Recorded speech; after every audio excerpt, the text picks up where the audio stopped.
So today I had interviewed Ken Eshelman at his home here in Paradise, and this is a picture of the mill. I don't think I can get far enough away here without getting in the creek. I'm panned all the way out, and you'll see here, this is where the waterway where it goes through the mill and comes out the other side, and it has a stone up in the wall here, circa 1748 is when this was built. I wonder if that's the original slate roof. Boy, it sure does look like it. And this is the road that was commissioned that Ken referred to. It would not have been blacktop, of course, and it wouldn't have been this wide. The adjoining farm that was Eshelman Property and is now an Amish farm. This Amish farmer, and there's the house, he rents the property that Ken owns and to farm it. And I'll step out here, you'll see some of the Amish horses. And behind the Amish horses is the school that the land sold in 2009 to the school district for the new school. Okay, I apologize for walking on you guys, but this is how you're going to see it. Here is the spillway for the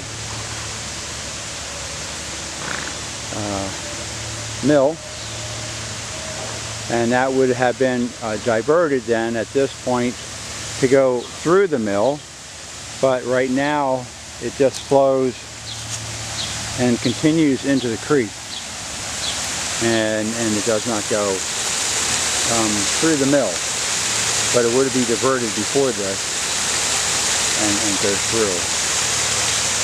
The property here on the other side of Lauderdale Road is also part of the Eshelman tract.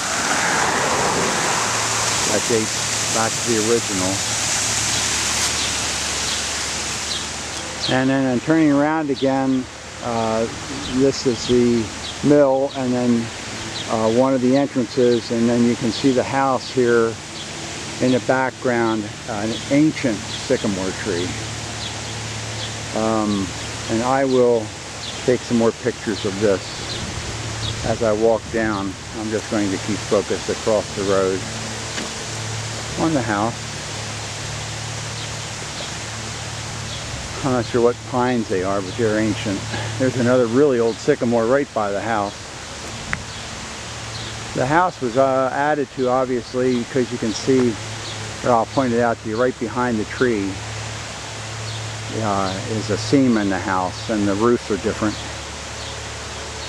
So at some point it was expanded. And behind me here again is now the creek continues.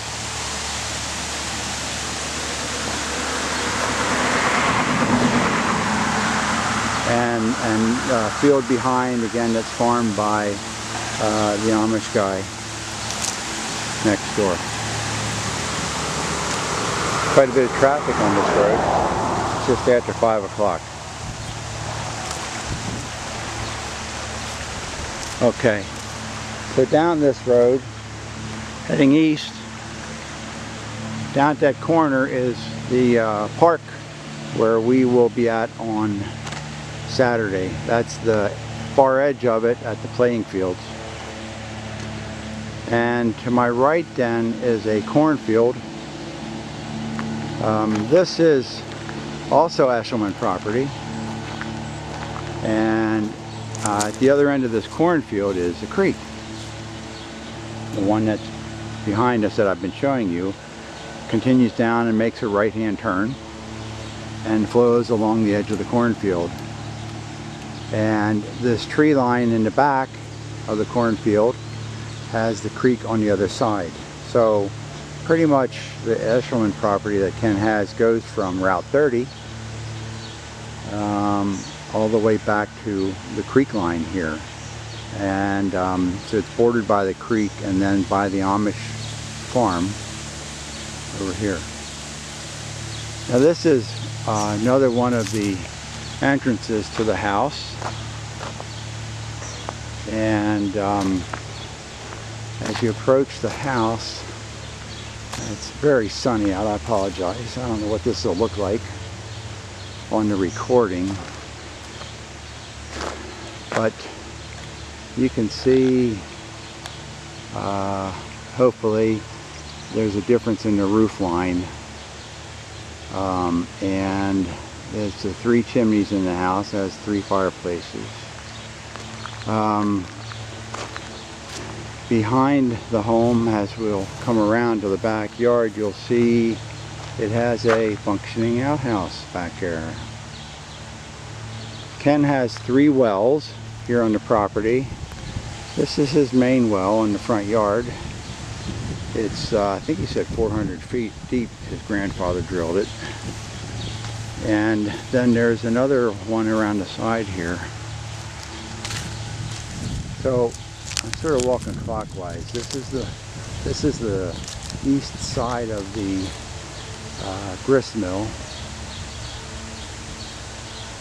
and this would have been probably the main entrance for people to come in and do their business. I don't know. Got a dinner bell hanging there. Alright. And then this is again the house, just from a bit of a different angle. It's a beautiful old home.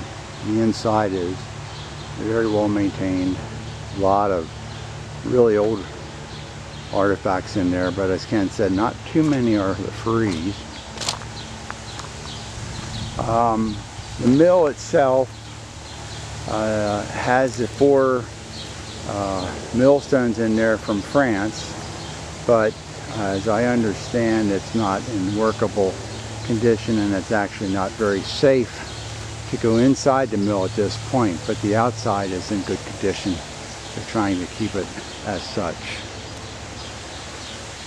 Under this window is the exit for the raceway, and it comes straight across and then out through here and back into the creek,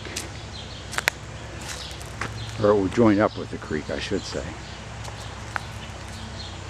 Not much in it at the moment, as you can see. Not much going through there. He has bird feeders all through the property. And I'm going to come back on the west side of the house, on the east side of the house, I'm sorry. And he has an access to a ground cellar. And interestingly enough, this pump is an actual pump off of a well. And this pump is connected to the downspouts over here where he's collecting the water. And it feeds into this cistern. And then they use that water for other tasks when they don't want to use the well water.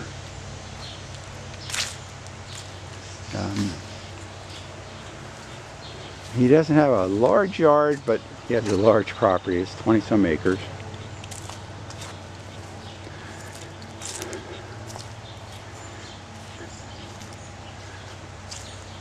It's a lot to maintain if you're 90-some years old. And this is your operating outhouse. Well, it would operate. They don't use it, obviously. And then we walk back beyond. The creek is here to my right.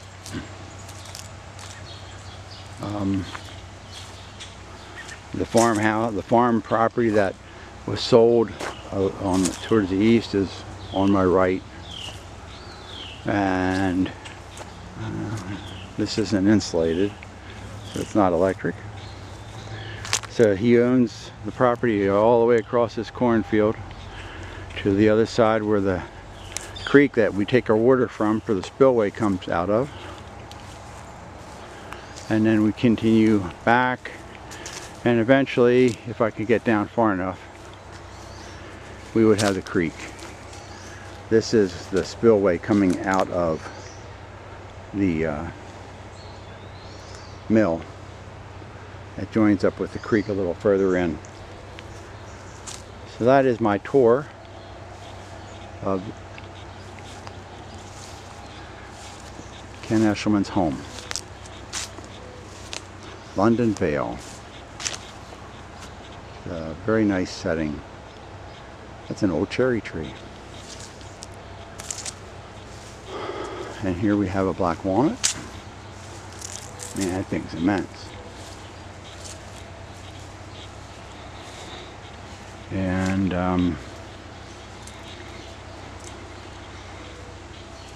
it's 90 degrees out today, but I'm not sweating because it's a nice breeze going through here at the moment. This is the rear of the house, and there you can see the addition.